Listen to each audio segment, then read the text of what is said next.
ఈరోజు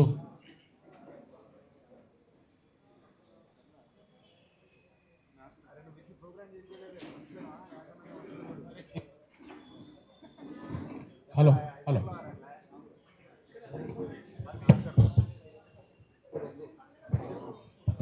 హలో ఈరోజు ఎస్సీ రిజర్వేషన్ల వర్గీకరణ ఉద్యమం తన లక్ష్యాన్ని ముద్దాడే సమయంలో చివరిగా వస్తున్న అడ్డంకులను అధిగమించడం కోసం 1000 గొంతుల మాదిగల పాట, 1,00,000 డప్పుల మాదిగల మండే గుండె చప్పుళ్ళు అనే కార్యక్రమాన్ని జయప్రదం చేయడం కోసం జరుగుతున్న మాదిగ కళానేతలైన నా సోదరుల కార్యక్రమానికి సంఘీభావంగా వచ్చిన వివిధ రాజకీయ పక్షాలు, ప్రజాస్వామిక కళా సంఘాల నుంచి వచ్చిన సోదరుల కార్యక్రమానికి అధ్యక్షత వహించిన తమ్ముడు, నేటి గొప్ప వాగ్గేయకారుడు, మన సోదరులు గద్దరన్న అనంతరం ప్రజల్లో బలంగా దూసుకెళ్ళిన ఏపూరి సోమన్న మాది గారికి, ఈ సమావేశాన్ని జయప్రదం చేయడం బాధ్యతగా గుర్తించి వచ్చిన నా జాతి తమ్ములు, అన్నలైన, చెల్లెలు అయిన ప్రతి కళాకారుడు, కళానాయకుడు, నాయకురాలకి, సంఘీభావం వచ్చిన ప్రతి ఒక్కరికి, చాలా ఆలస్యమైన ఎంతో ఓపికతో ఈ సమావేశ వివరాలు సమాజానికి అందించడానికి వచ్చిన నా పాత్రికేయ, ఎలక్ట్రానిక్ మీడియా, సోషల్ మీడియా సోదరులందరికీ, ఇది జయప్రదం చేయడం కోసం చొరవ తీసుకున్న ఎంఆర్పిఎస్, ఎంఎస్పి, ఎంఎస్ఎఫ్, మహిళా అన్ని విభాగాలకు సంబంధించిన ప్రధాన నాయకత్వానికి ప్రతి ఒక్కరికి ముందుగా నా హృదయపూర్వక నమస్కారం. చాలా సంతోషం. ఒక బాధ నుంచి కొంత బయటపడడానికి ఒక ఉపశమనంగా ఈ కార్యక్రమం జరుగుతున్నదని నేను భావించుకుంటున్నాను. 30 ఏళ్ళ బాధ, ఆవేదన, పోరాటం, ఆ పోరాటంలో వచ్చిన అడ్డంకులు, అవరోధాలు, పోరాటం మీద జరిగిన కుట్రలు, పోరాటం మీద పెంచిన నిర్బంధాలు, ఎంఆర్పిఎస్ ఉద్యమాన్ని జీర్ణించుకోలేకుండా పాలకులు చేసే కుయుక్తులు, వీటన్నిటిని ఎదుర్కొని లక్ష్యాన్ని సాధించే దిశగా జరుగుతున్న పోరాటం 30 ఏళ్ళు. అంతిమంగా లక్ష్యాన్ని సాధించడం కోసం ఈ 30 ఏళ్ళ పోరాటంలో మనం అన్ని ప్రయత్నాలు చేసుకుంటూ వచ్చాము లక్ష్యాన్ని సాధించడం కోసం. మనం ఎక్కని గడపలేదు, దిగని గడపలేదు అన్నట్టుగా, తొక్కని గడపలేదు అన్నట్టుగా లక్ష్యాన్ని సాధించడం కోసం జరిగే ప్రతి ప్రయత్నంలో ఏ ప్రయత్నాన్ని కూడా వదలొద్దని చెప్పే ఈ 30 ఏళ్ళు ముందుకు నడిపారు. బాధ నుంచి ఉపశమనం అనే అంశం ఎందుకు వచ్చిందంటే, తన సొంత జాతి యుద్ధం సుదీర్ఘంగా ఈ తెలుగు నేలను ప్రభావితం చేసి తన సొంత జాతి బిడ్డల భవిష్యత్తు కోసం ఒక సంగ్రామం జరుగుతుంటే, ఆ సంగ్రామంలో ఎప్పుడు విజయం సాధించినా ప్రతి మాదిగ కుటుంబం, మాదిగ బిడ్డల భవిష్యత్తు, ఇతర దళిత వర్గాల భవిష్యత్తు వర్గీకరణ సాధించడం ద్వారానే ఉన్నదనే విషయం అందరికీ తెలిసినప్పటికీ, ఇంత యుద్ధం జరుగుతున్న సమయంలో కూడా నా తమ్ములు, నా చెల్లెలు ఎంతో పేరుగల్ల కళానేతలుగా, రచయితలుగా మన భవిష్యత్తుకు ప్రత్యక్షంగా ఉపయోగపడని, మన బిడ్డల భవిష్యత్తుకు ప్రత్యక్షంగా మేలు జరగని ఇతరాత్ర కార్యక్రమంలోనే ఆటపాటలతో నిమగ్నమయ్యారు కదా, ఇతరత్ర కార్యక్రమంలోనే ఆడుతున్నారు పాడుతున్నారు కదా.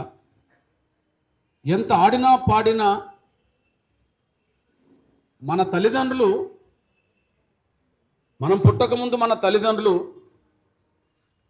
మన ఊర్లలో చనిపోయిన కాడ చావు డప్పులు కొట్టేవాళ్ళు, పెళ్లిలకు కూడా పెళ్లి డప్పు కొట్టేవాళ్ళు, ఎవరైనా వస్తే ఊరేగింపు చేస్తూ డప్పులు కొట్టారు, దేవతల వేడుకల్లో కూడా డప్పులు కొట్టారు. అది ఆనాడి మన ఆర్థిక స్థితి, మనకుండబడే ఆయుధాన్ని ఆసరా చేసుకొని మనోళ్ళు బతకడం కోసం. ఆనాడు మన ఆర్థిక స్థితి మన డప్పు అనే ఆయుధాన్ని ఆసరా చేసుకొని బతకడం కోసమే. నా తల్లిదండ్రులు ఆ పూట గడవడం కోసం కూడా డప్పుని ఎట్లయితే ఉపయోగించుకుంటుండ్రో, ఈరోజు 30 ఏళ్ళ ఉద్యమం జాతిని తట్టి లేపుతున్న సమయంలో కూడా నా తమ్ములు చెల్లెలు వాళ్ళ వారసత్వమే తీసుకున్నట్టుగా అక్కడ డప్పులు కొట్టే కాడ, ఇక్కడ డప్పులు కొట్టే కాడ, ఆడపాటలు పాడే కాడ, ఏడపాటలు పాడే కాడ ఉన్నారు. కానీ తన సొంత జాతి పాట, తన సొంత జాతి అస్తిత్వం వైపు లేరు కదా. ఒకవైపు నిర్బంధాలు, ఒకవైపు కుట్రలు, ఒకవైపు బిడ్డల మరణాలు, ఇవన్నీ జాతిని నిద్ర లేపడం కోసం, జాతి లక్ష్యాన్ని సాధించడం కోసం జరుగుతున్న క్రమంలో కూడా ప్రత్యక్షంగా నా జాతి బిడ్డల కళాకారుల పాత్ర లేకుండా పోయింది కదా అని చెప్పి ఒక బాధ ఎప్పుడు వెంటాడేది. తమ్ముడు అశోక్ వాళ్ళన్న యాదగిరి కొంత ఉద్యమాన్ని నమ్ముకొని ఉద్యమం కోసం, తర్వాత మన డప్పు బాబు లేదా అనిలు, ఇట్లా కొంతమంది మన బిడ్డల్ని పట్టుకొని అతిపెద్ద సోషల్ మూవ్మెంట్ నడపడం అనేది ఎంఆర్పిఎస్ చేసింది. కొంతమంది మన బిడ్డలు పట్టుకొని. కానీ ఒక టీం వదిలిపెడితే 100 టీములు బయట పనిచేస్తున్నాయి. ఒక టీం జాతి కోసం ప్రత్యక్షంగా మొత్తం పాటలు పాడే కాడ, ఆటలు ఆడే కాడ, జాతిని చైతన్యం కాడ ఉంటే 99 టీములు, జాతిలో ఉండబడే 99 టీములు ప్రత్యక్షంగా జాతి యుద్ధంలో లేకపోవడం బాధ అని అనిపించేది. కానీ కొంత ఉపశమనం ఏంటంటే, ఈ అతి కీలకమైన అంతిమ పోరాటంలో నా జాతి కళాకారులందరూ ఇక్కడికి వచ్చేసారు. నా జాతి రచయితలందరూ ఒక వేదిక మీదకి రాగలిగారు. చాలా సంతోషం. ఇది ఒక ఉపశమనం లాంటిది. ఇప్పుడే సోమన్న, తర్వాత మన దొరవెల్లన్న కూడా ఒక మాట చెప్పారు. ఇప్పుడే మన వాళ్ళలో ఎవరో ఒక ప్రెస్ మీట్ పెట్టి, అన్న దీన్ని ఒక రాజకీయ పార్టీ వైపు మలిచే ప్రయత్నం చేస్తున్నాడు ఏమో అని ఒక లేనిపోని అపోహలు క్రియేట్ చేసే విధంగా అన్న స్టేట్మెంట్ వచ్చింది, ఆయన ఎట్లా చేద్దామనంటే, సరే ఆయన కాదు, ఆయన ఎన్నుకున్నది ఎవరో ఒకసారి గుర్తించండి అని చెప్పి నేను కొంత అనడం జరిగింది. నేను మీ అన్నగా చెప్తున్నది ఏంటంటే, 30 ఏళ్ళుగా తెలుగు నేల, దేశం మనల్ని చూస్తున్నది. 30 ఏళ్ళుగా తెలుగు నేల, దేశం మనల్ని చూస్తున్నది. ప్రపంచం కూడా ఇప్పుడు మనల్ని చూస్తున్నది. 30 ఏళ్ళుగా అన్ని ప్రయత్నాలు చేశాం, అందరి సహకారం కోసం పోయాం, అందరికీ మన అండదండలు అందించాం. అన్ని ప్రయత్నాలు చేసినా, అందరు సహకారం కోరినా, వాళ్ళకు మనం సహకరించినా, కేవలం జాతిని గెలిపించుకోవడం కోసం తప్ప మరో పరిష్కారం నేను ఎప్పుడూ ఆలోచించలేదు. జాతిని గెలిపించుకోవడం కోసం మీరు ఎప్పుడైనా ఫైనల్ నిర్ణయం తీసుకోవాల్సింది ఎప్పుడు అంటే, అన్న పలాని పార్టీ పలాని ఇది అని చెప్పి మీరు ఫైనల్ నిర్ణయం తీసుకునేది ఎప్పుడనంటే, నా ఒంటి మీద కండువ మారిన రోజు మీరు నిర్ణయం తీసుకోవచ్చు. నా ఒంటి మీద కండువ మారిన రోజు నిర్ణయం తీసుకోవచ్చు. బహుశా మీరు నిర్ణయం తీసుకోలేరు, ఎందుకంటే నా జీవితం ఉన్నంతవరకు నా కండువ మారదు.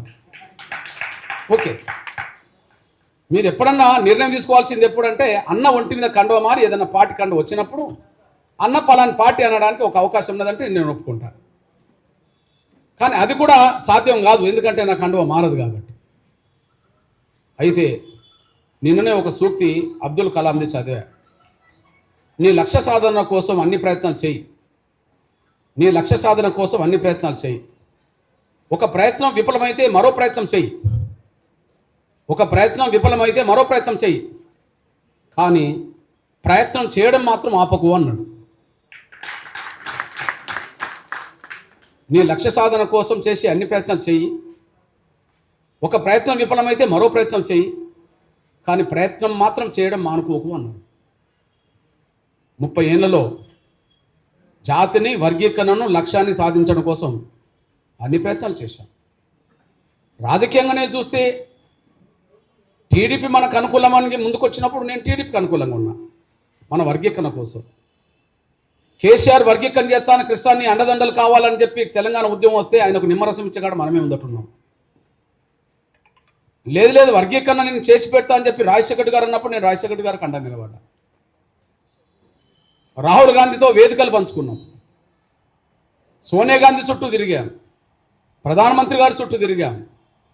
మొన్నటి 2023-24 మొన్నటి 2023-24 మినహిస్తే 2018-19 వరకు కూడా రాహుల్ గాంధీ గారు వర్గీకరణ చేపిస్తాడని, ఉత్తమ్ కుమార్ రెడ్డి గారు పీసీ అధ్యక్షుడిగా ఆయన సాయం చేస్తాడని, రేవంత్ రెడ్డి గారు కూడా మనకు అండగుంటాడు అని వాళ్ళు కూడా అండగున్నాం. మీరు గమనిస్తే 94 మొదలుకొని 2018-19 అసెంబ్లీ పార్లమెంట్ ఎన్నికల వరకు నేను అన్ని పార్టీలకు దగ్గరికి వెళ్ళాను, అన్ని పార్టీలకు సాయం చేశాను జాతిని గెలిపించడం కోసం. చిట్ట చివరిగా చేసిందే నవంబర్ 11 గౌరవ ప్రధానమంత్రి గారు నరేంద్ర మోడీ గారు మన వేదిక మీదకి వచ్చిన తర్వాత మాత్రమే ఆయనకు నేను అండగా నిలబడ్డా. నేను మొదటి ప్రయత్నంలోనే బీజేపీకి ఉన్నానా, రెండో ప్రయత్నంలో బీజేపీకి ఉన్నానా, మూడో ప్రయత్నంలో బీజేపీకి ఉన్నామా? మొదటి ప్రయత్నంలో టీడీపీకి ఉన్నాం, రెండో ప్రయత్నంలో టీఆర్ఎస్కి ఉన్నాం, మూడో ప్రయత్నంలో కాంగ్రెస్కి ఉన్నాం. అంతిమంగా 4వ ప్రయత్నం జరిగే క్రమంలో బీజేపీ నరేంద్ర మోడీ గారు ముందుకు వచ్చిండు, ఆయనకు సపోర్ట్ చేశారు. వీళ్ళందరికీ జాతిని గెలిపించడం కోసం సపోర్ట్ చేయడంలో తప్పు లేనప్పుడు నా జాతిని అంతిమంగా గెలిపించడం కోసం ప్రధానమంత్రి సహకారం తీసుకొని ఆయనకు నేను అండదండలు ఇచ్చడం అనేది నా జాతిని గెలిపించుకోవడం కోసమే తప్ప ఇంకోటి కాదనే విషయం మర్చిపోద్దని స్వయం కోరుతున్నాను. మళ్ళీ చెప్తున్నా, 98లో నాకు ఏదైనా అవకాశం వచ్చిందంటే చంద్రబాబు నాయుడు గారు, 2004-2006 మధ్యలో 7 మధ్యలో రాజశేఖర్ గారు, 2013-14 మధ్యలో జగన్మోహన్ గారు, 2023-24లో జరిగిన పార్లమెంట్ ఎన్నికల్లో కూడా బీజేపీ వాళ్ళు ఎన్నో ప్రయత్నాలు చేశారు మనకు అవకాశాలు ఇస్తామని చెప్పి. కానీ అవకాశాలు తీసుకుంటే జాతి ఉద్యమం నీరుగారిపోతుంది అని చెప్పి ఎలాంటి అవకాశాలకు ప్రలోభపడకుండా ఉద్యమం నడపాల్సి వచ్చేస్తుంది. ఈ ఒక్క విషయాన్ని గమనించాలి. కాబట్టి ఒకవైపు వర్గీకరణ అడ్డుకునే శక్తులేమో వాళ్ళ ఆర్థిక బలం, వాళ్ళ రాజకీయ పలుకుబడి, వాళ్ళ మీడియా పలుకుబడితో అడ్డుకోవడానికి ఇంకా ప్రయత్నం చేస్తామని వాళ్ళు ముందుకెస్తున్న సమయంలో జాతికి సాధించుకోవాల్సిన మనలోనే కొంతమంది వాళ్ళ వ్యక్తిగత ప్రయోజనాల కోసం ఉద్యమం మీద కొంత అనుమానాలు పెరిగే విధంగా, ఉద్యమంని దెబ్బతీసే విధంగా అట్లాంటి ప్రయత్నాలు చేయడం మా భావ్యం కాదని, అట్లాంటి విషయాలు మీరు కూడా చొరవ తీసుకొని మీరు ఎక్కడ ఎవరికి ఏ విధంగా చెప్పాలో ఆ విధంగా చెప్పి జాతిని ఐక్యం చేసే విధంగా ముందుకు రావాలని చెప్పి నేను సవినంగా కోరుతున్నాను. నేను ఏ పార్టీ కాదు, ఏ పార్టీలో లేను, ఏ పార్టీలో ఉండను. ఈ 30 ఏళ్ళలో నేను ఏ పార్టీ గాను, నేను ఏ పార్టీలో చేరలేదు, ఏ పార్టీలో చేరను. జాతిని గెలిపించడం కోసం 100 మార్గాలు వెతకాల్సి వచ్చింది. చాలామంది అంటారు కదా, పలానాయన కాళ్ళు పట్టుకున్నాడు అని. సోనియా గాంధీ చేతులు పట్టుకున్నాను కదా, ప్రధానమంత్రి మన్మోహన్ సింగ్ గారు గదవ పట్టుకున్నాను కదా, రాహుల్ గాంధీ గారి దగ్గరికి వెళ్ళి చేతులు పట్టుకున్నా కదా. కాళ్ళు పట్టుకునే కాడ కాళ్ళు పట్టుకున్నాం, గదవ పట్టుకునే కాడ గదవ పట్టుకున్నాం, కడుపులో తలపెట్టే కాడ తల పెట్టుకున్నాం, యుద్ధం చేసే కాడ యుద్ధం చేసాం, గెలిపించుకున్నాం. అంటే ప్రతి ప్రయత్నం చేశామనే విషయం మీరు మర్చిపోద్దని సరే అనుకో. ఈ నేపథ్యంలో నా తమ్ములారా, చివరిగా వచ్చే అడ్డంకులు ఏందో మీరు చూస్తున్నారు. లక్ష్యాన్ని సాధించడం కోసం జరిగే ప్రయత్నం సీరియస్గానే జరిగింది. కానీ లక్ష్యం సాధించినాక కూడా అడ్డంకులు కల్పిస్తాను. అడ్డంకులు కల్పించే ప్రయత్నాలు జరగకపోతే మళ్ళీ మనం కార్యక్రమం పెట్టాల్సిన అవసరం మనకు లేదు. అడ్డంకులు కల్పించే ప్రయత్నాలు జరగకపోతే మనం మళ్ళీ కార్యక్రమం పెట్టాల్సిన అవసరం మనకు లేదు.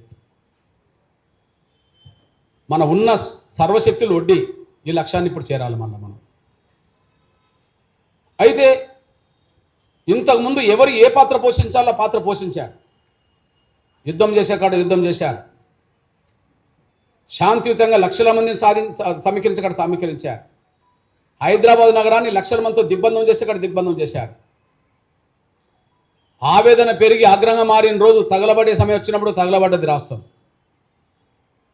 అయినా కొంతమంది బిడ్డలు వర్గీకరణ యుద్ధాన్ని ముందుకు నడిపించడం కోసం వాళ్ళు ఆత్మహత్య చేసుకున్నారు. అన్ని ప్రయత్నాలు చేసే క్రమంలో మన ప్రత్యర్థులు, స్వార్థపర శక్తులు ఇంకా అడ్డుకుంటామని ముందుకు వచ్చేశారు. మీరు చూస్తూనే ఉన్నారు. వాస్తవానికి ఆగస్టు 1 సుప్రీంకోర్టు తీర్పు వచ్చిన తర్వాత భారతదేశంలో ఏ రాష్ట్రం అమలు చేయకపోయినా ముందుగా తెలంగాణ అమలు చేస్తారని చెప్పి గౌరవ రేవంత్ రెడ్డి గారు ప్రకటన చేశారు. అసెంబ్లీలో ముఖ్యమంత్రి రేవంత్ రెడ్డి అసెంబ్లీలో ప్రకటన చేశాడు, బయట ప్రకటన చేయలేదు. సరే, కొంత నమ్మకం విశ్వాసమైన మీద ఉండడానికి కొంత కారణం ఏంటంటే అంతకుముందు ఎంఆర్పీ చేసే ప్రతి ఉద్యమంలో ఆయన పాల్గొన్నాడు. ఢిల్లీకి రమ్మంటే జంతర్ మంతర్ వద్ద ఢిల్లీలో వచ్చి ధర్నాలో పాల్గొన్నాడు. మాదిగ విద్యార్థుల జాతీయ మహాసభ ఢిల్లీలో జరిగితే ఆ సభలో పాల్గొన్నాడు. ధర్మయుద్ధం పరేడ్ గ్రౌండ్లో జరిగినప్పుడు ధర్మయుద్ధంలో పాల్గొన్నాడు. ఏదన్నా వీలైన సహాయం చేయమన్నప్పుడు ఉద్యమానికి వీలైన సహాయం చేశాడు. అతనే ముఖ్యమంత్రి అయ్యిండు. వర్గీకరణ తీర్పు అనుకూలంగా వచ్చింది, దాన్ని స్వాగతించాడు. అందరికంటే ముందు నేనే అమలు చేస్తామని చెప్పాడు కనుక ఖచ్చితంగా ఆయన అమలు చేస్తాడని చెప్పి మనం అనుకున్నాం. దాంట్లో ఇంకో మాట కూడా వాడాడు. భారతదేశంలో అందరికంటే ముందు నేను తెలంగాణలోనే అమలు చేస్తామనే కాకుండా అంతకుముందు ఇచ్చిన నోటిఫికేషన్లు కూడా వర్గీకరణ వర్తింపజేసే ఉద్యోగాలు భర్తీ చేస్తామని అన్నాడు. అంతకుముందు ఇచ్చిన నోటిఫికేషన్లు కూడా వర్గీకరణ వర్తింపజేస్తామని అన్నాడు. 2000 చట్టంలో కూడా అది కూడా ఉన్నది. మళ్ళీ 2000 చట్టం 2000 సంవత్సరం ఒక డిసెంబర్లో వచ్చింది అనుకోండి. కానీ 1999లో 1997లో వచ్చిన నోటిఫికేషన్లు కూడా ఉన్నాయనుకోండి. 2000 చట్టం ఆ నోటిఫికేషన్లు కూడా వర్తింపజేసే విధంగా చట్టంలో ఉన్నది. అంటే చట్టం వచ్చిన రోజు నుంచే కాదు వర్గీకరణ, చట్టం రాకముందున్న నోటిఫికేషన్లు కూడా వర్తింపజేసే విధంగా ఆ చట్టంలో ఉన్నది. దాన్ని మళ్ళీ పునరుద్ధరిస్తామని చెప్పి రేవంత్ రెడ్డి గారు చెప్పడం జరిగింది. అదే వర్గీకరణకు అనుకూలమైన వ్యక్తి కదా, గత నోటిఫికేషన్లు కూడా వర్గీకరణ అమలు చేసేయడానికి ఈయన ముందుకు వచ్చాడు కదా అని చెప్పి సంతోషించాం, స్వాగతించాం, అభినందించాం. ప్రత్యక్షంగా మనం కలిసి కూడా మనం అక్కడ ఆయనను అభినందించి వచ్చాం. కానీ కాంగ్రెస్ పార్టీలో భారతదేశంలో ఎవరికి లేనంత పలుకుబడి మన తెలుగు నేల మీద దక్షిణాది రాష్ట్రాల్లో మాలలకు ఉంటుంది. బ్రాహ్మణులతో పోల్చుకున్నా, రెడ్లతో పోల్చుకున్నా, కమ్మలతో పోల్చుకున్నా, బీసీలో ఏ కులంతో పోల్చుకున్నా వాళ్ళకే పలుకుబడి ఎక్కువ ఉంటుంది. వాళ్ళ పలుకుబడిని ఒకసారి విశ్లేషించుకోండి. మళ్ళీ చెప్తున్నా, నేను అన్ని పార్టీలో మాదిగలు ఉంటారు, మాలలు ఉంటారు, అందరు ఉంటారు. కానీ కాంగ్రెస్ పార్టీని శాసించే కాడ మాలలు ఉంటారు, కాంగ్రెస్ పార్టీని ప్రభావితం చేసే కాడ మాలలు ఉంటారు. వాళ్ళ మాటే వేదంగా అధిష్టానం వినేటట్టుగా చేసుకోగలుగుతారు. వాళ్ళకు మొదటి నుంచి ఆ పలుకుబడి ఉన్నది. మీరందరూ నాతో సహా పుట్టక ముందే దామోదర సంజీవయ్య గారు తెలుగు నేలకు ముఖ్యమంత్రి అయ్యిండు. ఆయన కాంగ్రెస్ పార్టీకి జాతీయ అధ్యక్షుడు అయ్యిండు. మనం అప్పటికి పుట్టలే. అంటే వాళ్ళ పలుకుబడి మనం పుట్టక ముందు నుంచి కాంగ్రెస్ పార్టీలో ఉన్నది, పెరిగింది. అది కంటిన్యూషన్ ఎట్లా అవుతుందో మీరు చూస్తే ఇప్పుడు కాంగ్రెస్ పార్టీని మన ఇష్టం ఉన్నా లేకపోయినా సోనియా గాంధీ గారి కుటుంబం అంటాం. ఏకకాలంలో సోనియా గాంధీ గారి కుటుంబానికి 3 పదవులు ఉన్నాయి చట్టసభలో. సోనియా గాంధీ గారు రాజ్యసభ సభ్యురాలు, లోక్సభ సభ్యుడు రాహుల్ గాంధీ, లోక్సభ సభ్యురాలు ప్రియాంక. అంటే భారతదేశంలో మీరు ఏకకాలంలో ఒకే కుటుంబం నుంచి 3 చట్టసభలు ఉన్నది సోనియా గాంధీ గారి కుటుంబం. సోనియా గాంధీ అంటేనే రాహుల్ గాంధీ అంటే కాంగ్రెస్ కాబట్టి. ఆ తర్వాత మనం వస్తే భారతదేశంలో ఏకకాలంలో మళ్ళా 3 పదవులు పొందే కుటుంబాలు ఎక్కడన్నా ఉండే అంటే మీరు ఎక్కడ వెతికినా అది కనిపించవు, మళ్ళీ మాలలోనే కనిపిస్తాయి. ఎగ్జాంపుల్ తెలంగాణ మాలకు పక్కకు పెట్టేసేయండి. ఇప్పుడు కర్ణాటక ఉన్నదనుకోండి. కర్ణాటక కాంగ్రెస్ పార్టీ జాతీయ స్థాయి కాంగ్రెస్ పార్టీ అధ్యక్షుడు ఎవరు? మల్లికార్జున్ ఖర్గే. మల్లికార్జున్ ఖర్గే దళితుడు, మాల. ఆయన రాజ్యసభ సభ్యుడు. వాళ్ళ అల్లుడు గుల్బర్గా ఎంపీ, వాళ్ళ కొడుకు ఎమ్మెల్యే గెలిచి ఇప్పుడు రాష్ట్ర మంత్రి. అంటే కాంగ్రెస్ పార్టీలో మాలల ప్రభావం ఏ స్థాయిలో ఉంటుంది అంటే ఆ స్థాయిలో ఉంటుంది. మూడోది, తెలంగాణ గడ్డ మీద కూడా ఒకే ఇంట్లో 2 పదవులు పొందేటోళ్ళు ఎవరంటే కాంగ్రెస్ అంటే రెడ్లు అంటారు. కానీ 2 పదవులు పొందడానికి అవకాశం వచ్చింది, కానీ 3 పదవులు పొందలేకపోయిన వాళ్ళు. 2-3 పదవులు మళ్ళీ మాలలు పొందుతారు. ఎగ్జాంపుల్